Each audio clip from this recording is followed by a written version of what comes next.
श्री स्वामी समर्थ. माझ्या सर्व स्वामी सेवेकरांना स्वामी माऊली आणि मी या चॅनलमध्ये तुम्हा सर्वांचे मनपूर्वक स्वागत आहे. तर आज मी तुम्हाला पितृदोष हे याचे कारणे आणि याचे उपाय काय आहे मी हे तुम्हाला सांगणार आहे. तर पितृदोष आपण काही जण म्हणतात काही नसते हे पितृदोष वगैरे, पण ज्यांना हे पितृदोषाचा अनुभव आहे तर तुम्ही त्यांना विचारा तर काय असतं हे पितृदोष. कठीणातलं कठीण ते काम करतात. अवघडातल्या अवघड गोष्टी ते जास्त करून ठेवतात. सोप्यातल्या सोप्या गोष्टी म्हणतो आपण त्या आपल्यासाठी ते अवघड करून ठेवतात. आणि हे आपल्याला काही गोष्टी कळत नाही. जेव्हा जास्त होतं तेव्हा आपण कुठंतरी त्याच्यावर थोडासा विश्वास ठेवतो आणि एखाद्या ब्राह्मणाकडे कुठे जातो आणि बघतो तर ते आपल्याला सांगतात की तुमच्यावरती पितृदोष सवार आहे. तर हे पितृदोष का आपल्यावर सवार असतं? तर याचे कारण मी तुम्हाला सांगते. समजा आता तुम्ही याची कारणं कशी ओळखायची? जर तुमच्यावरती पितृदोष आहे, तुमच्या घरामध्ये आहे, तर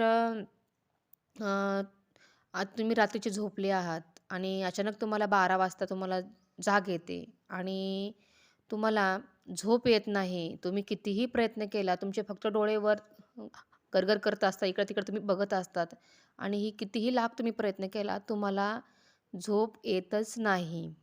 हा पहिलं कारण आहे. दुसरं कारण म्हणजे की तुम्हाला 12 ते 2च्या दरम्यान तुम्हाला अचानक तहान लागते आणि सारखं पाणी पिवावसं वाटतं.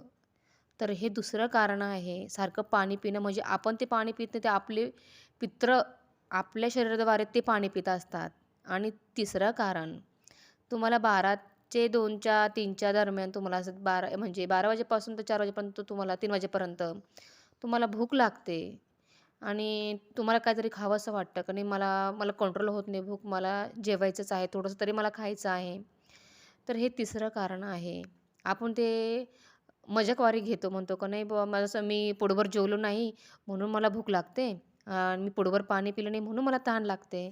तर असं हे काही नाही राहत. तर हे राहतात पितृदोषाचे हे दोष. हे आपल्यावरती सवार असतात आणि त्याच्यासाठी मी तुम्हाला एकदम सोपा आणि एकदम प्रभावशाली असा उपाय सांगणार आहे.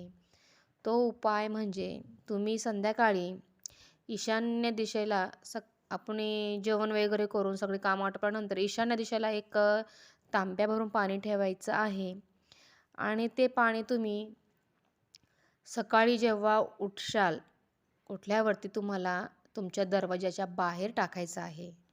आता बरेचसे जण फ्लॅटमध्ये राहतात, तर त्यांनीही त्यांच्या उमत्राच्या बाहेर तुम्ही ते पाणी शिंपडा. थोडं-थोडं करून शिंपडा, एकदाच ओतू नका. आणि ज्यांना अंगण आहे, ज्यांना मोठा ओटा आहे, तर त्यांनी पूर्ण तांब्या भरून एकदाच तो शिंपडायचा आहे. तर हा उपाय तुम्ही करून बघा. तुम्हाला नक्कीच चांगला अनुभव येईल आणि तुमच्यावरती जो पितृदोष आहे, तोही तुमचा हळू-हळूपणे सर्व कमी होऊन जाईल. तर हा सरळ आणि साधा आणि सोपा आणि इतका प्रभावशाली हा उपाय आहे. तुम्ही हा नक्कीच करा आणि तुमचे अनुभव मला सांगा. तुम्हाला व्हिडिओ कसा वाटला मला नक्कीच कमेंट करून सांगा. तर चला सर्वांना श्री स्वामी समर्थ.